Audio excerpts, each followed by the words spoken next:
జనసేన నేత పవన్ సోదరుడు నాగబాబుకి bumper offer తగిలిందా? దానికి సంబంధించిన బ్రేకింగ్ న్యూస్ చూస్తున్నారు. నాగబాబుకు మంత్రి పదవి ఇవ్వబోతున్నారా? ప్రస్తుతం ఈ అంశానికి సంబంధించి చర్చ జోరందుకుంటోంది. ప్రస్తుతం ఆంధ్రప్రదేశ్ కేబినెట్ లో ఒక బర్త్ ఖాళీగా ఉంది.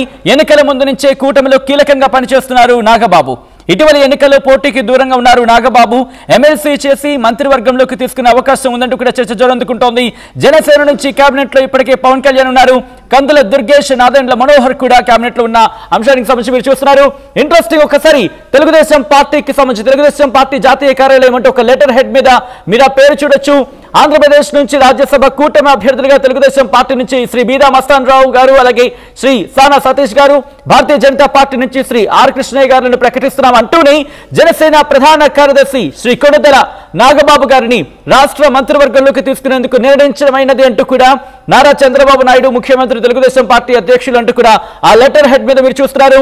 9/12/2024 ప్రస్తుతం ఆర్టీవీ స్క్రీన్ మీద ఎక్స్క్లూజివ్ గా మీరు చూస్తున్నారు. దానికి సంబంధించిన బిగ్ బ్రేకింగ్ న్యూస్ అనే చెప్పుకోవాలి. ఆర్టీవీ ఎక్స్క్లూజివ్ బ్రేకింగ్ మీరు చూస్తున్నారు. ఆంధ్రప్రదేశ్ కి సంబంధించి ఇటు తెలుగుదేశం పార్టీ మీరు చూడొచ్చు, ఇటు రాజ్యసభ అభ్యర్థులకు సంబంధించి పేర్లతో పాటు జనసేన ప్రధాన కార్యదర్శి శ్రీ కొణిదెల నాగబాబు గారిని రాష్ట్ర మంత్రివర్గంలోకి తీసుకునేందుకు నిర్ణయించడమైందంటూ కూడా ఆ లెటర్ హెడ్ మీద ఆ పేరు ప్రస్తుతం రాష్ట్రానికి సంబంధించి ఆంధ్రప్రదేశ్ రాష్ట్రానికి సంబంధించి ఇంట్రెస్టింగ్ బిగ్ బ్రేకింగ్ అనే చెప్పుకోవాలి.